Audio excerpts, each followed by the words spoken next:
Paronda tayo mga kalapatids. Sabay ko na tong ibang ibon natin. Gusto nang lumabas. Ayan, lipad. Black lipad. Padrino, totoo na to. Isasabay na kita sa liparan. Lipad na. Sabayan mo na sila. Mga kalapatids, eto nga oh. Ang weather. Buti hindi umulan mga kalapatids. Medyo mainit na makulimlim na mga kalapatids ha. Si Padrino mag-isang lumilipad oh. Nasa na ibang ibon natin. Hindi niya nasabayan ha. Sabi ko sumabay ka. Iniwan ka na tuloy nila pero grabe ang lipad ni Padrino. Ang taas ha. Ang yabang naman ni Padrino. Nag-iisa mga kalapatids. Sinasan pa. Pangwala yung ibon. Eto mga kalapatids. May mga ibon na naman ditong dalawa. Hindi ko alam kung kanino to. Dito madalas tumambay sa kabilang bubong mga kalapatids. Kanino kayang ibon to? Mga kalapatids, ano yung mga ibon natin? Pababa na si Padrino. Nakasabay ha. Nakasabay pagbaba. Pagod na pagod si Padrino mga kalapatids. Hingal na hingal. Yung mga ibon natin din mga kalapatids oh. Walang batak. Dapat yata itos ko tong mga to ah. Mga kalapatids, si Padrino pagpaniko nandito na sa baba.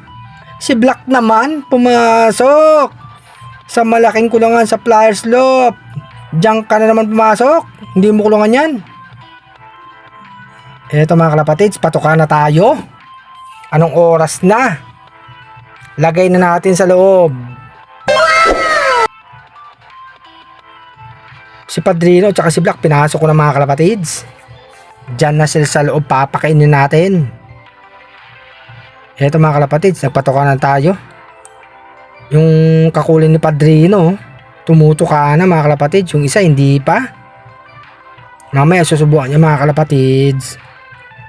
Si Black pinakain ko na mga kalapatids.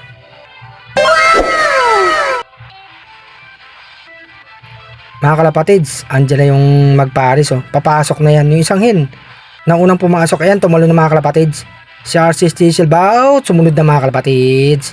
Dalawang YB nilang nasa labas, palaging nahuhuli. Pumasok. Eto, pumasok na mga kalapatids oh.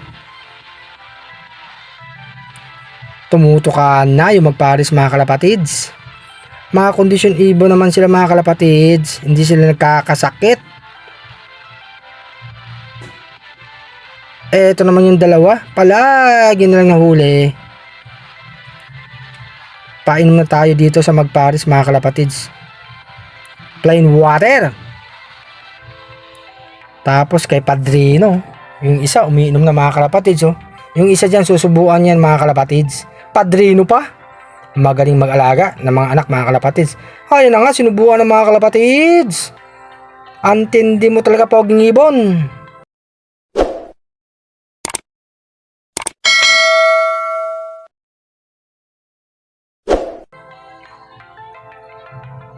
Eto mga kalapatids oh. Napakain na natin sila. Tapos sa taas nakainom na yan mga kalapatids. Mamaya magsusubo din yan sa isang anak niya sa taas. Eto mga kalapatids yung dalawang YB oh. Mamaya papasok na yan. Tumitingin-tingin pa sa paligid. Gusto pang tumambay. Mga kalapatids yung isa papasok na oh. Talo na. Siyempre pagpasok niya yung isa susunod na mga kalapatids. Tumalo na nga mga kalapatids. Isa na lang. Yung babaeng ibon niyan palagi siyang huling pumapasok. May ligaw na ibon pa. Ayun, nasa kabilang bubong mga kalapatids. So, eto.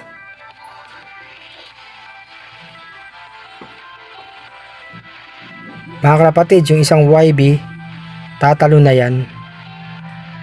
Tumalon ka na para kumpleto na kayo na sa loob. Talo na. Ayun mga kalapatids, tumalon na. Kumpleto na nga sila. Mabilis silang magsipagpasok mga kalapatids ha. Eto, subukan nyo oregano. Maganda sa alakalakyan sa sipon. Magherbal naman kayo mga kalapatids. Kunin nyo yung katas. ng dahon ng oregano. Eto nga si Arcelor mga kalapatids, pasayaw-sayaw pa. Happy flying sa lahat. Magandang hapon.